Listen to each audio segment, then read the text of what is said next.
Hey, everybody. Hope you had a great weekend.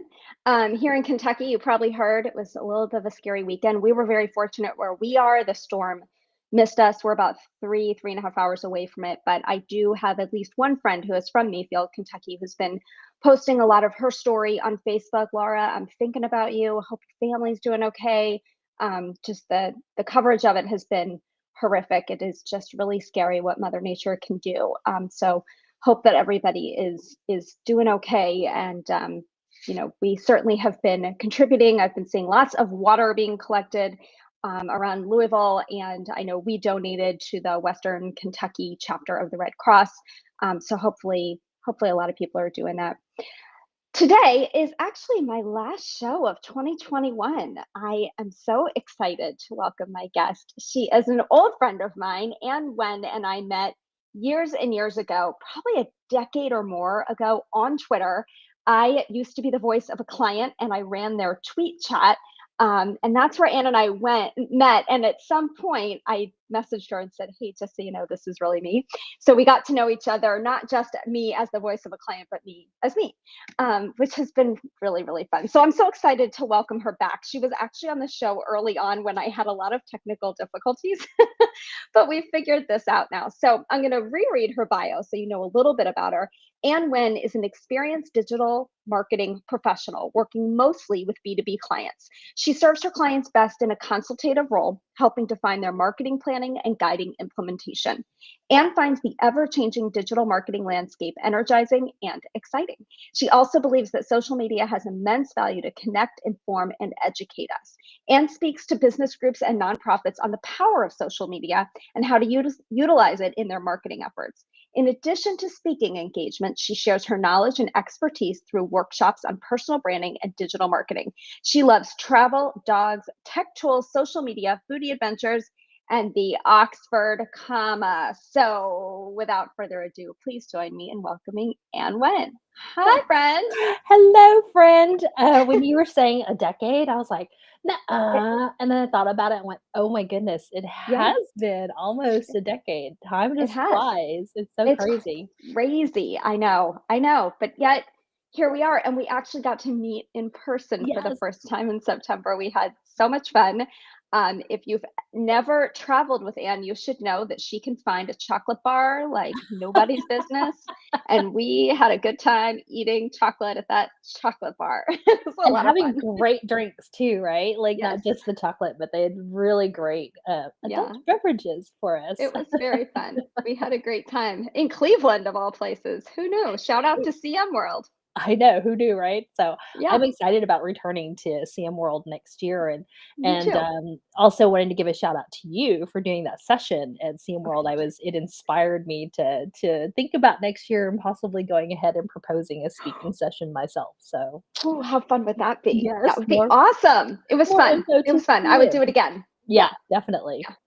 Well, good. Well, welcome. I'm so Thank glad you. that you're here. And I know I read your bio, but will you tell our viewers just a little bit more about who you are and what you do and how you got here? Sure. So, it's never a straight journey, as we all know. But I have been in marketing advertising probably for close to 20 years ago, which is a really weird thing to say, too, because I keep thinking it was just the other day. And I come from the old school world of advertising, even when we still did a lot of stuff in print and we were still using fax machines and all the things that now are pretty obsolete. But I was there when I started, the evolution of marketing and advertising moving into the digital space, and I was like, "Huh, this is where we need to be, and this is where we need to go." Because when you're sending out print marketing and print advertising, you don't really know who sees it, right? But with digital, you have all this data, and that's what I loved about it. So I'm a little bit of a data geek. And so I just really fully embraced that evolution into the digital marketing, realm, and if I have any clients today that says anything to me about print, like sending out a direct mail piece, I'm like, let's rethink this. Your budget could be better spent somewhere else." But I digress. Anyway, so as you mentioned, I mostly work with B2B brands and nonprofits. I have a soft spot for nonprofits, and so I'll help them out periodically as I'm able to if I have bandwidth and capacity. But really, for me, it's a lot of it is just about educating brands and companies still about how to utilize digital marketing best for their marketing efforts, for their branding efforts with social media. We've had these capabilities and these tech tools now for more than a decade, and we're still having to educate a lot of companies and brands. That's fine with me because it's kind of, job security for you and me, Shane. But that's like my passion is making sure that people understand how best to utilize those tools. That's fantastic. And I know, a big piece of this is really creating your content strategy and making sure that your voice, your personal voice or your business voice is tying back to that strategy. What are your goals and objectives? What is your purpose?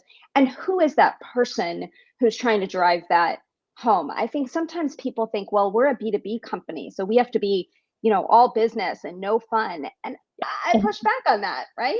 Yeah, absolutely. And as you mentioned yourself, you and I met because you were the voice behind this tweet chat. I had no idea it was you for a while until we kind of got to know each other a little more. But you as Ready App, it was a very personal brand. I felt like I was speaking to a human being and not a brand account. And you're right, B2B can still be like that. You can still have a personality. And there are still many companies who don't understand that. And even with the evolution of content marketing and all this stuff, that evolution of the voice has happened over the last decade as well. It's no longer that formal corporate speak, as I like to call it, right? It's very personable. So Right. even in marketing collateral or materials, that voice that you have is still very personal, as if you were speaking to a friend.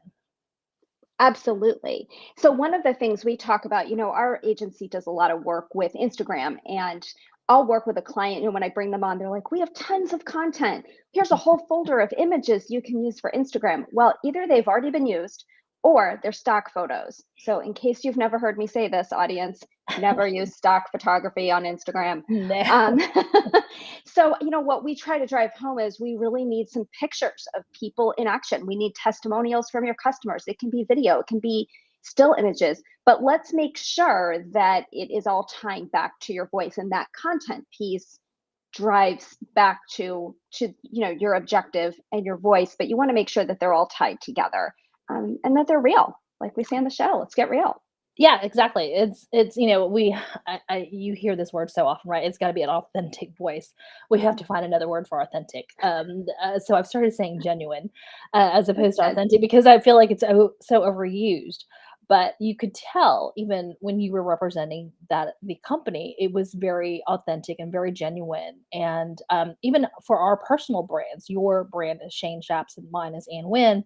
We connected online, like you said, and didn't really meet in person. But when I met you in person, it felt like just meeting up with an old friend again. It didn't feel like, oh my God, I'm finally meeting Shane in person. And Right. so you can take that and put it into your business brand. There is a way to do this. And yes, we're here to help you. Right, right.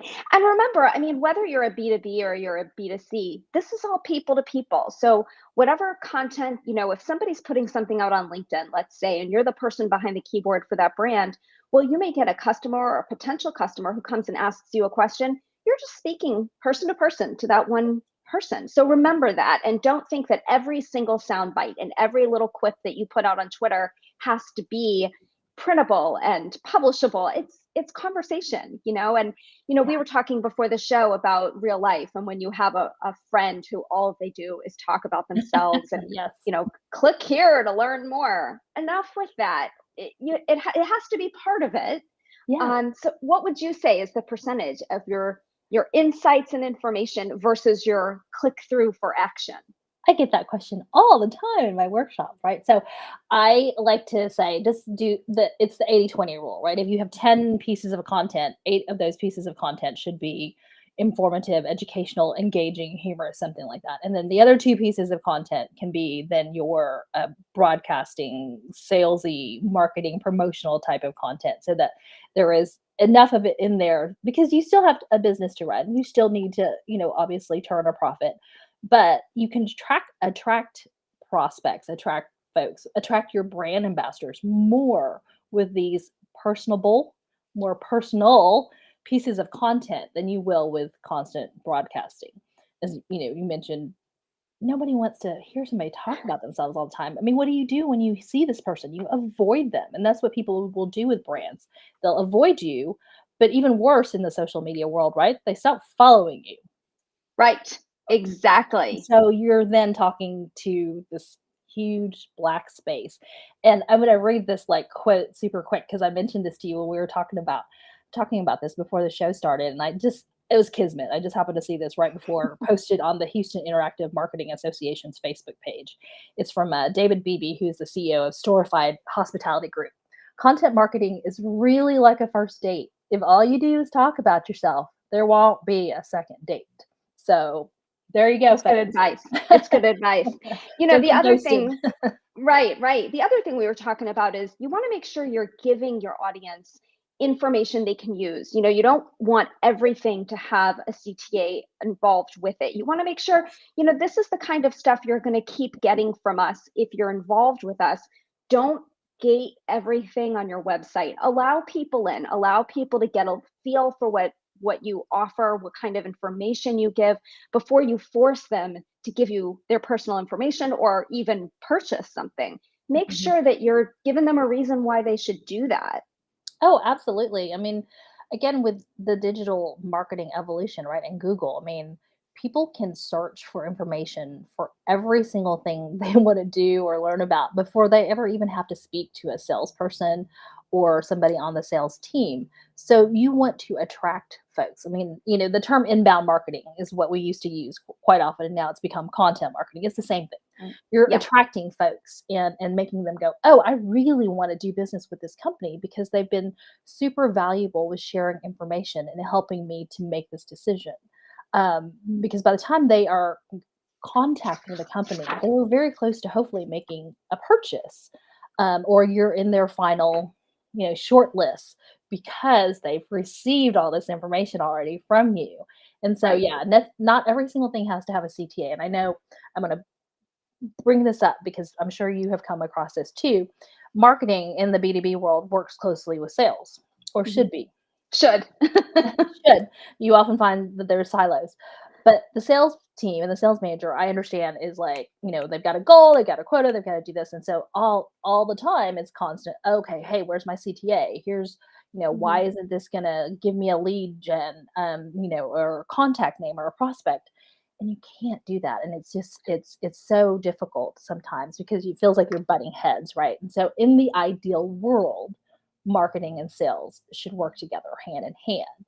Mhm. Again, this is utopia for those of us in marketing. And so I think that's Exactly. a huge piece too, because you'll find marketers who are like, I feel like I'm not doing my job if I don't do this, and so there is that pushback, and a lot of it is still having to do with education, even within internally, not just externally of the Absolutely. people who are going to be your clients, but internally as well for the stakeholders. Absolutely. One of the biggest tips that I give my clients all the time and actually really expect it of them is if we're running their company page on LinkedIn specifically, then we really do expect that the people involved with the brand from an internal standpoint go to the company page and share that content. How many times are you on LinkedIn and you're seeing something from a company? You tend to scroll by. But if it's from, oh, that salesperson I spoke with last week or somebody I met at a networking event, you're more likely to read that piece of content and learn from it and maybe be interested. So make sure that's my top tip for today. If you've got a company LinkedIn page, don't rely on it to really get you Mhm. the engagement you're looking for. You really need to rely on your public facing people, whether it's the people in your C suite, your sales team, your trainers, whoever it may be. Make sure that they know. One of the things we do for our clients is when we post on that company page, we use it to serve as a library. We then send an email to the salespeople and say, we just posted this. And then little by little through the day, we'll see it pop up on their personal LinkedIn profile. Really, that's how we get engagement. So remember, even as a brand, there are ways to use your people to get your point across, and that really can produce better results. Absolutely great point, right? And then also, I'm going to add, when your employees are being your advocates and your brand ambassadors, make sure that they add their own insights too, because clicking that share Absolutely. button is super easy. I know, and oftentimes, like that's all the time we have. But then their connections are sitting there going, okay, why did Right. he or she share this piece of content? Why should I pay attention? If they say, oh, hey, here's this great new feature, or great new tool that we're sharing that's going to help you do this, check it Mhm. out. That is so much more helpful than just going, Absolutely. an And article from worst a group. case, if yeah, I mean, if you can't come up with something on your own, go into the article, copy and paste a sentence from the article and make that your Exactly. status update. I mean, if you have to do it that way, sometimes it's I have 2 seconds to get this done. So use those 2 seconds, make them productive, but make them work. Yeah, So that's my absolutely. recommendation. Yeah. Well, this has been a great talk, Anne. Thank you so much for joining me You're and talking welcome. all this content start strategy marketing for B2B. I think that there's a lot of opportunities for business. And I've Mhm. had your Twitter name up there, but again, reach out to Anne if you're a B2B and you need some help with your content marketing, content strategy. You don't know what that is or where to even start. She's a great resource, and she's got Absolutely. tons of information up there in her brain. So I'm so glad to see you. I hope that you have a very happy holiday and you stay safe out there in Houston. And I look forward Thank to seeing you. you again next year face to face. Yes. Oh, yes, definitely. You'll have to come to Texas and, visit with Amy and me. One of these days, I will. Just you wait. All right. Well, thank you for coming. And everyone else, I hope you have a wonderful, wonderful holiday. I'm going to take a couple weeks off and enjoy some downtime with my family. My next show will be January 10th, and my mentor, Jason Falls, is going to be my next guest. I cannot wait for him to be here. And I'll tell you all about how I got to know him on Twitter and had no idea how close we lived. I seriously thought he lived in California. He's just so smart. And his famous quote is, "This isn't rocket surgery." So I think you're really going to enjoy him. You can also look for his podcast and you can read his book, Winfluence. You can find it on Amazon. I've read it, it's fantastic. So look for me with Jason January 10th. And until then, have a fantastic holiday, everyone. Stay safe, stay well, take care, keep it real.